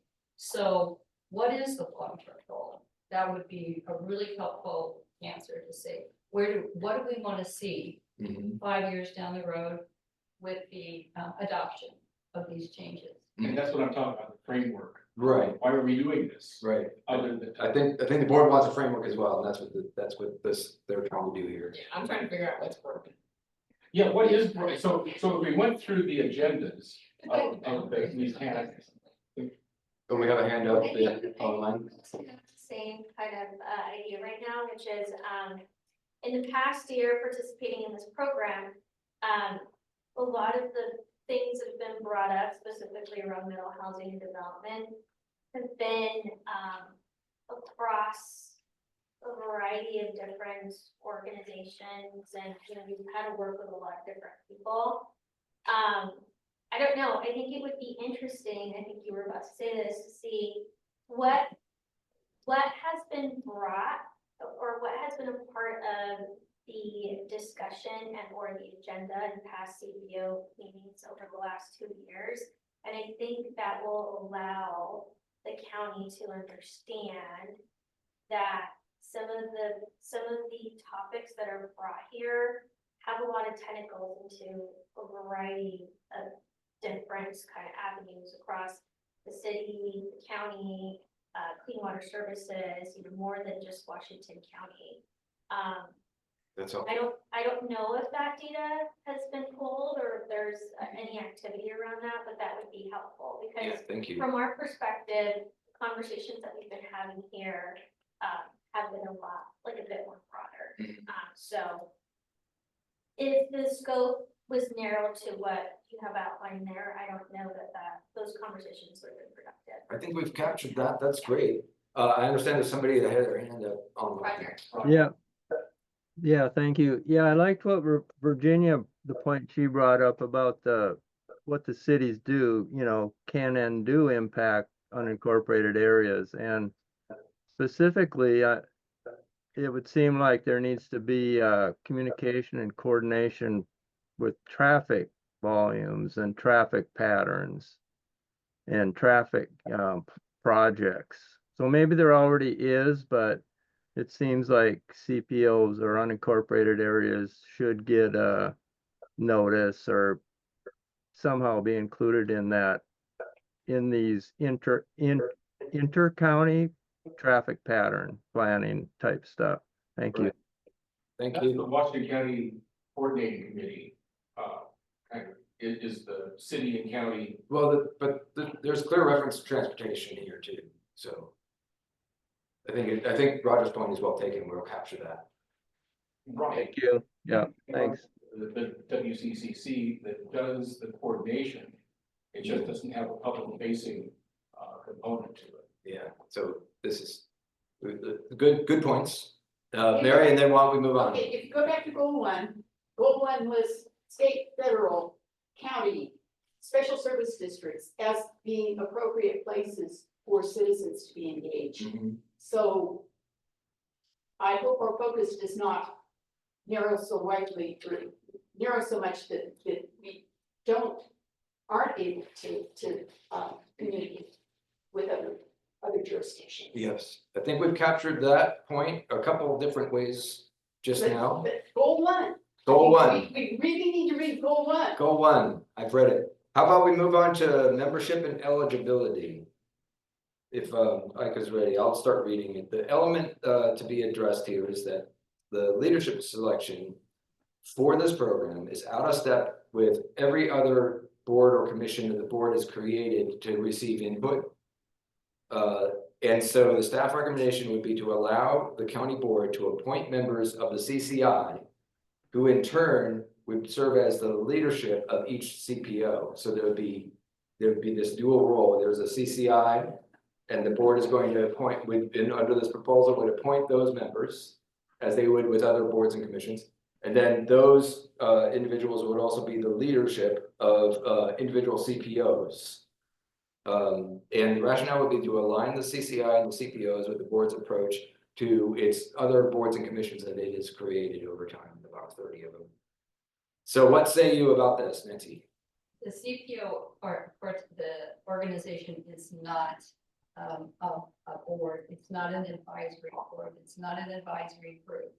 And I don't think it was ever intended to be the same as what you have. If you have an advisory council that specifies in a particular topic of something. I've sat on some advisory councils. They're very specific to the topic. It typically is less advising the council than it is listening to what the county is doing. So I don't see the citizen participation organizations as being that type of a group. And I don't know why it needs to become that type of a group. Okay. Other thoughts? Thank you for that. Oh, someone's raised their hand. Virginia, go right ahead. I guess my concern is that I've always looked at our function as being holding the board and the county to our standards, to the objective standards of goal 1, and how I haven't heard a good explanation for how this isn't the fox guarding the hen house. Okay. Other thoughts on this? Oh, someone else? Roger? Well, No, I'll give you a- Rob, sorry. Oh, Yeah, Rob Skinner, CPO3. Yeah, I have the same concerns that Virginia has, in that you can get too much of a good old boys club with the commissioners appointing the leadership of the CCO. Okay. All right, I'm seeing some nod as well. Anyone else? well, it could be helpful if you don't have any people wanting to lead the CPO, so it wouldn't hurt if there was a lack of leadership, that the county would have the authority to appoint someone at least, or with the whatever. You get the idea? All right. So, I'd rather have some other sort of recruitment method than the default being the county commissioners appointing CPO leadership. okay. All right. How about Nancy and then Mary? I also noticed that they want leadership to complete applications, which includes providing resumes, because I looked through what the current application process is. And I think that could be easily intimidating, especially for groups of individuals who haven't historically participated as much.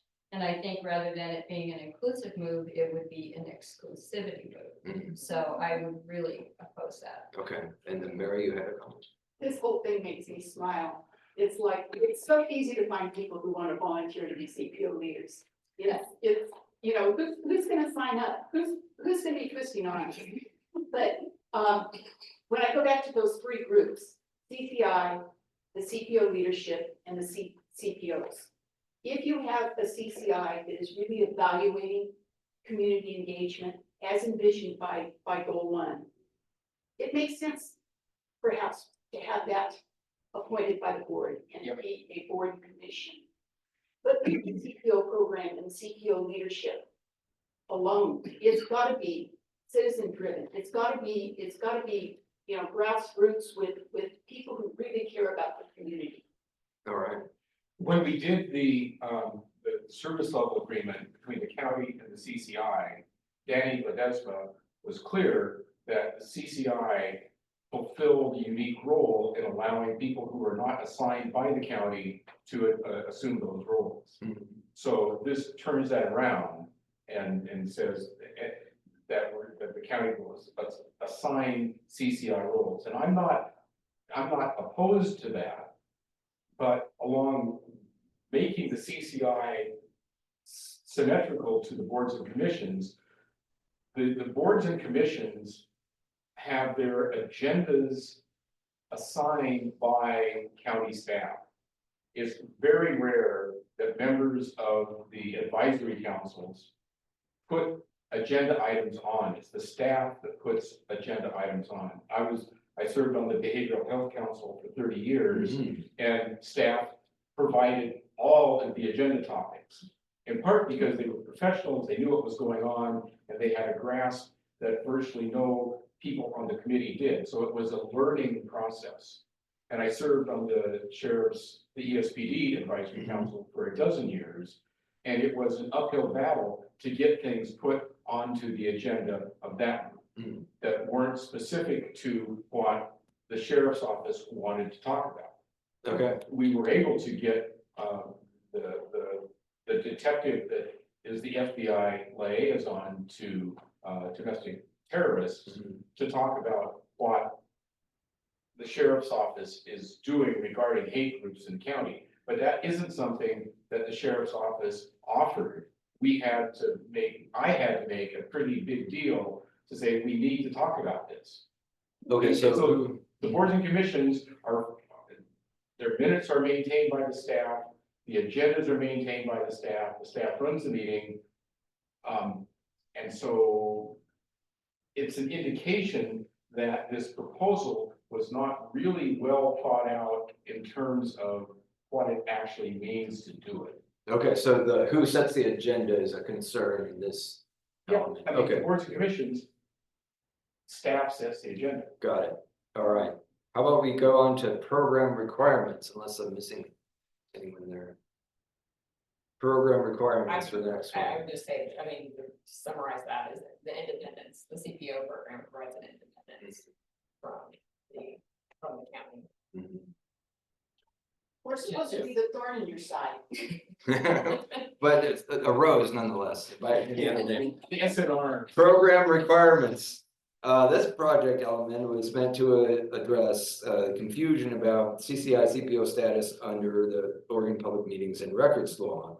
The staff recommendation is to clarify that compliance with the Oregon Public Meetings and Records Law is mandatory. And the rationale is that greater participation or greater participant understanding of the rules by which the participants must conduct themselves would ensue. And then the program alignment would be with that, how other advisory bodies are conducting themselves as well. So this is This is non-negotiable. This is something that will happen. Yeah, the board created the program to advise the county. And if you look at the law, it's pretty black and white. It's gotta be a non-secret meeting. This is a public meeting. Anyone can come and be part of it. So that's what this is saying, is just following those laws. I would just say, with the addition of sufficient staff support, that we understand what it is that we need, and we have the technology and the assistance to be able to do it. Right. And friendly amendment to that, would you appreciate getting more training? Yeah. Yeah. Well, you would have to have. You would More have to training. have more training. Okay. And somebody Some that sort you of could. toolkit, it's not like 300 pages. Right, exactly. Yeah. Other thoughts online that it looks like Roger's got a hand up. I missed that, the notes, the Zoom feature with the notes, is that illegal to use? Yeah, with the chat. Yeah, the chat. I mean, it'd be nice if we could share some links once in a while and some references while we're in a meeting, so thank you. All right, thank you. This is probably one of the biggest limitations that public meeting laws have given us, is that we can't have a chat. So people can't put their links, email links in the chat, because there's a danger we'd have a side conversation. Oh, right, yeah. You know, but the reality is CPOs make very, very few recommendations. And so we're limiting use of the chat, which the Zoom user guide for CPO members on the website now talks about using the chat. But we aren't allowed. I mean, it's a really frustrating thing to not be able to have public sharing of contact information. Okay. It's also not clear, or I haven't got a clear answer about subcommittees. Mhm. And if the subcommittees are meeting and making recommendations to the CPO program, do those subcommittee meetings need to have minutes, and do they need to have? Public meeting law. Yeah, do they have to, are they required to comply with public meeting law? Right. Which becomes really, really difficult. Yeah, so we'll note that as well. I think just having a little bit more organization and infrastructure for the CPOs to be a little bit more organized. I don't know what that might look like, but imagine there is, I don't know, a box folder, a magic box folder that has like a CPO folder, and then every CPO has their notes in there, and then that way it's easy for Washington County to access, and things don't have to be mailed, and recordings can also be put in there, and, you know, additional kind of. You're talking virtual folder. Yes, I'm talking about You're like, talking about modern features. yeah, when I saw modernization, I was like, whoa, okay, we're gonna get some stuff, but, you know.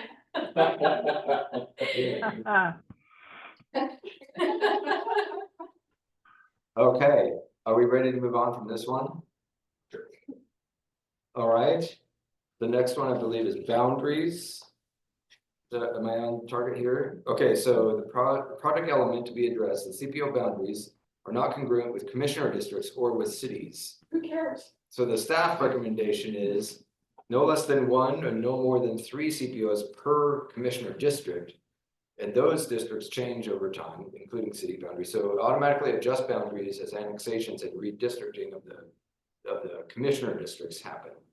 The rationale would be that this would remove confusion about commissioner district and CPO relationships. So there would always be a congruent relationship there if you're looking at it from the vantage of a commissioner district. And better supports the program's focus on land use planning in the unincorporated areas. Yeah. I want to know who's confused. Yeah, there's some confusion that I've heard from board members. There's only 5 of those. And others that aren't as familiar with the program Well, but. as you are. How many people in the public know what commissioner district they're in? Yeah, there's I confusion. mean, it's, 2%. yeah, I mean, it's. Yeah, so there's So confusion. This is for the convenience of the board, this is for the convenience of staff, it has nothing to do with the CPO program. Our CPO boundaries are set up based upon community plans, which may have just been lines drawn on maps. Mhm. But if you divide those community plans up, it makes it way more difficult for CPO leaders to understand, you know, you may end up with three different community plans within one CPO at that point. Yes. I have a question. So, this is a CPO1, CPO7, right? But, okay, so within CPO7, for example, right, we've had Pam come to our meetings, and then I've seen Catherine come to our meetings. Does that mean that they're confused, or are they both kind of overseeing CPO7? Because if that's. She's the chair. Yeah, I'm large, yes, but She's like- Pam treats, and then so Catherine just comes because she's kind of like the She's board our- chair, right? I mean, isn't there value in like having someone, like 2 individuals kind of oversee like a CPO program, because then they have more insights into what's happening across the county, and at the same time, we have more FaceTime with them to talk to them about issues that are impacting our community. So if there's ever a board vote, instead of having access to one person, you have access to 2 people, right? All right, let's capture that. Are there other thoughts about this one? I Yes. would say your state legislative districts are purposely drawn over multiple municipality districts so that there is multiple representation. It's done that way on purpose. So that our House district incorporates a little bit of Hillsborough, a little bit of Beaverton, a little bit, you know, a little selection of Multnomah County, those kind of things. And it's so that you have more than one person to represent you, and that legislator or that representative has a responsibility to more than just one section of people, jurisdiction of people. Okay. A person's concept of community does not adhere to these boundaries. And so when we talk about community participation, you look around and what are the things in my community? And this modernization is looking to restrict it down to just those things that pertain to the county. And so for the boundaries, the original 8108 said that there would be the CCI, CPOs, and there would be the homeowner associations would be the final leaf.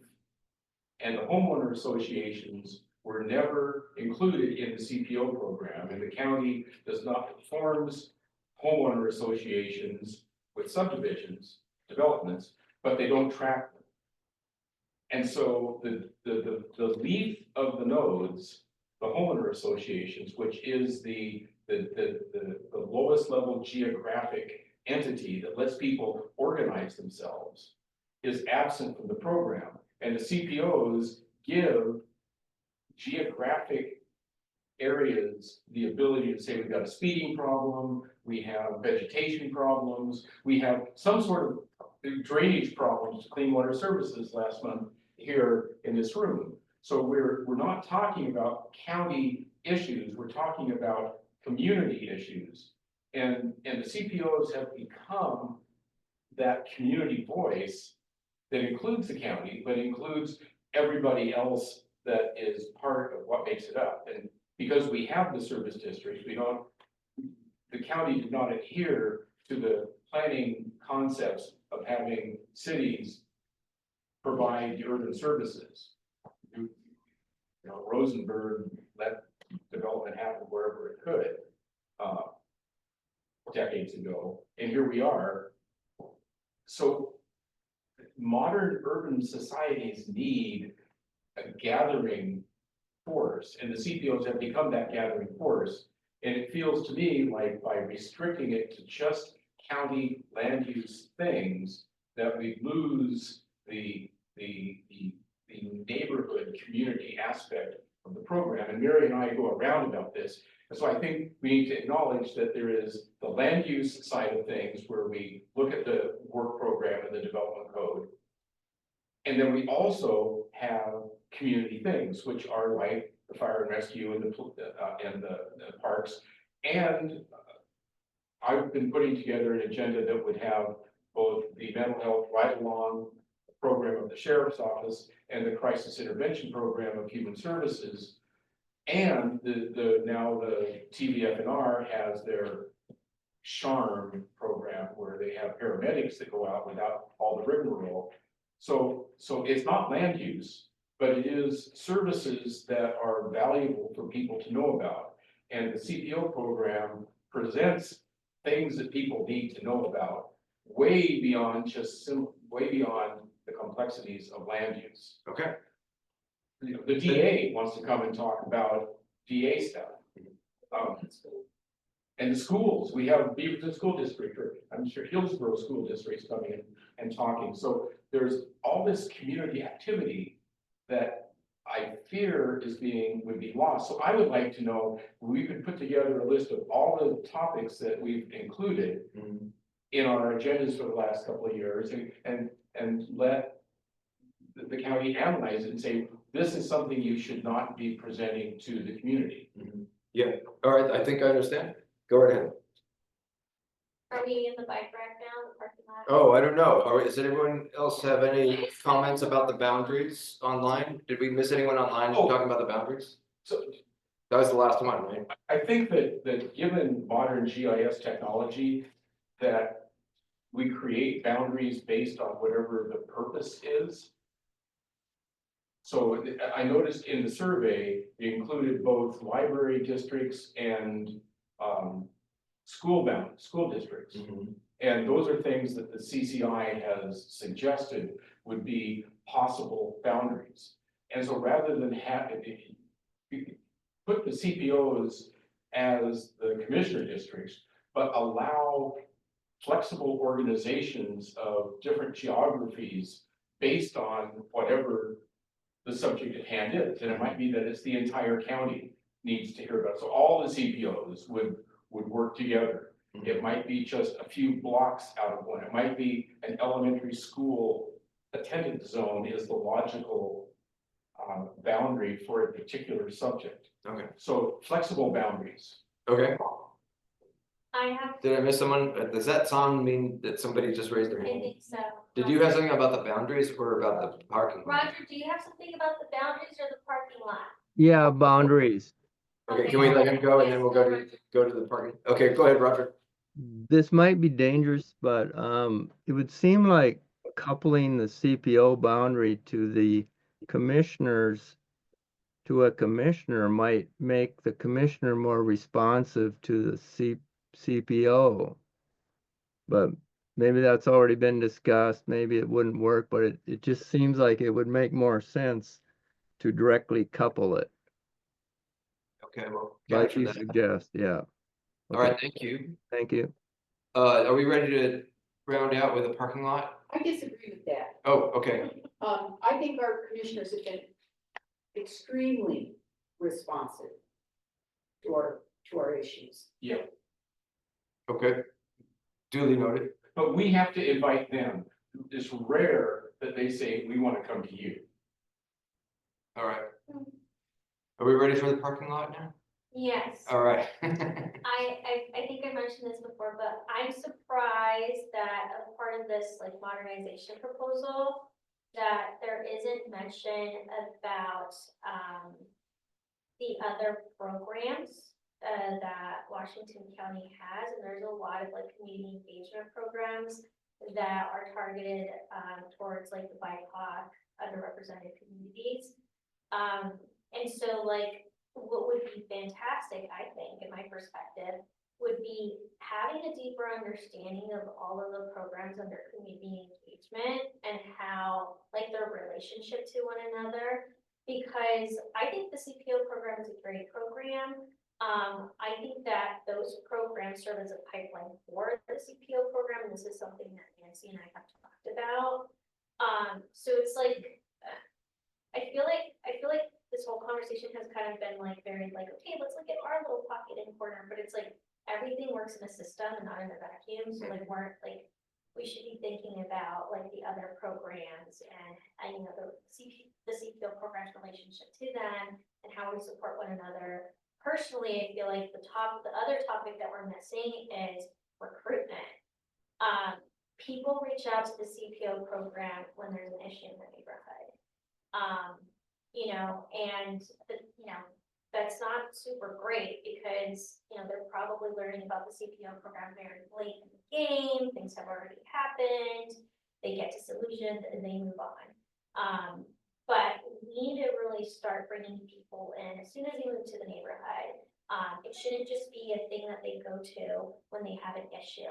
And so our CPO is hosting, this is a plug, a January, what is it? It's a resource fair, right? Yes. And we're inviting the service providers and we're creating flyers and we're inviting their neighbors. And it's like, I feel like that needs to happen across the CPO program. And honestly, I don't think it should just be the responsibility of the CPO committee members and leaders to do more active recruitment in the community. It should be Washington County's job. Anyways, I'll get off my soapbox, but yes. Okay, thank you. When applications for the boards and commissions come in, they have a rigorous application form, and only a few of those are selected. And the other people could be funneled into other participation venues. And it could be that the CPO is a get experience, and then you move into the urban road maintenance district advisory committee or something like that.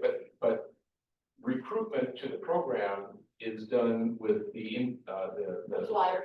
flyer and the and tax tax bill. And the community engagement newsletter and very little else. So Bruce, I've actually asked in the past, when the letter goes out, when you apply for a board and commission and you don't receive an appointment, there's a letter that goes out and says, thank you for appointing, or thank you for applying, you know, try again next time. But why doesn't it say, if you want, or we'd love for you to be engaged in the CPO program, here's information about the CPO program. It hasn't happened. I mean, it's like, how many times do I have to ask for this? Is this a bad idea? We'll capture it and put it on the flagpole. Okay. Nancy. I think, additional training for especially individuals who say, yeah, I'll take on some sort of leadership role is critically important, because otherwise, you wind up making a lot of mistakes that you didn't need to. And it gets frustrating, and after 6 months, you're gone. So you lose whatever enthusiasm a person brings to an initial. And Nancy has made it past the 6-month mark. Yay. Yeah, she's not gone. But I also think that if we're talking about citizenship engagement, that begins in a school setting. And I'm a little surprised that if there isn't some sort of a like citizenship 101 that students could learn about, or at PCC there could be a non-credit class for going in and finding out about land use and transportation and all those different things, which would raise people up to the point where they felt they were competent to even make a comment in an advisory council meeting. I like that. So with the advent of the Oh wait, Bruce, do you mind if we go online? Just okay. We have a hand online. I don't want to ignore it. Oh, it's Virginia. I'm not quite sure where this fits, I guess, on the bike rack, but the term modernization gives me some heartburn. I can understand it when it's applied to the language, but it's got a real positive spin to it. And most of the people that have been involved in CCI for a while see this as changes and modifications, but not necessarily modernization. And I'm curious when the leap was made to start calling it a modernization program. Yeah. Okay, we'll ask about that. Okay, so, any final riffing off of Nancy's. Okay, go ahead. Once the equity statement was created and the racial lens was applied to as the primary thing, the civic leadership training program, civic leaders training program was only offered to BIPOC individuals. Not true. It's open to anybody. That is not effectively true. Absolutely not. It is absolutely not true. Well, it's certainly no, you can't argue it. You can't argue. It's got a certain purpose, but it does. You can apply for it. You can apply, but you won't get in. We've tried. We've tried. You've tried. You've applied, Virginia? Yeah. No, you've applied. Specifically, it says if you are civic engagement, like I feel like the civic leadership program is more like for people who are beginners in civic leadership, not like folks who have been in this for decades, right? Well, right, but there's like the 101, and then there's the 201 and 301. You have, so the civic, but we've asked to see what the civic leader training curriculum is, and we have been refused the entire time. We have no idea what is actually being taught, except for an extremely. It's along the lines of just heard. Yeah. The garden? It's along the lines of just like people that are, for, they're not, well, how do you say it? It's like, the systems in society are not really opening doors to certain parts of our community, and this is opening a door. It could be a language barrier, it could be a cultural barrier. It's a noble thing. I'm not saying that there shouldn't be that, but there is no civic leader training for the general population. And there is no training of CPO leaders for the last 5 No, Yeah. there's no awareness of the program. Kenzo, can you repeat what you told me about the program? You remember what you said? I don't know what I need this morning. It was along the lines, but you know, it's just a really hidden program. Oh, yeah, it's just kind of on the radar until you Yeah. ask the right people, because that's itself kind of hard to know who to ask, right? You never know this kind of program, Yeah, right? You just have to be in the right place at the right time yeah. to be aware of this. And even then, it's very rare to make that. Mhm. Yeah, I think that's widely held view. We are, I think, at the end of your meeting. This is your meeting. But I'm very grateful that I was able to come and hear all this from you. I appreciate it very much.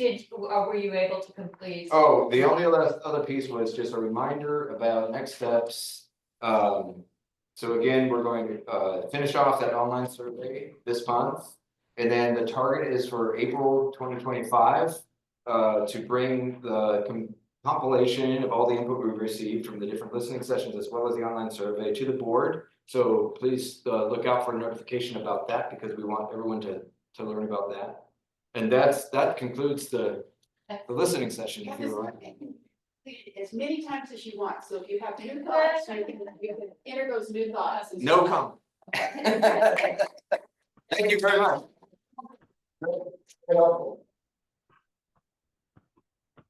Thank you all. Appreciate you coming in. That was, I think, an excellent method for hearing all of our different thoughts and compiling. So just the agenda reminder just talks about our traffic safety subcommittee. You can join their meetings online. If you're interested in joining the subcommittee, email us at CPO7leaders@gmail.com. Same for the steering committee. We still have some openings on that. We would welcome participation in there. So can the county help us out with that? I mean, they just seem to have all sorts of people that want to volunteer for the CPO program. That's wonderful. And next month's meeting, look for the agenda for that. It's going to be a totally different endeavor. So we're inviting some agencies participants to come and join us for food and beverages. We'll be meeting up at Bethany because they let us bring food and beverages there. And it will be 7 to 8:30. So we're cutting it short, but it's an opportunity to meet your neighbors, talk to some folks with agencies, and hopefully we'll have some folks from Washington County. I think we already have one confirmed yes. And so look for that on the agenda. Contact us at CPO7leaders@gmail.com if you have any questions. And thank you very much. Appreciate it, guys. I think we need a motion to adjourn. We're done. Edward is in here. We're done. Okay. Thanks, everyone. You get all that?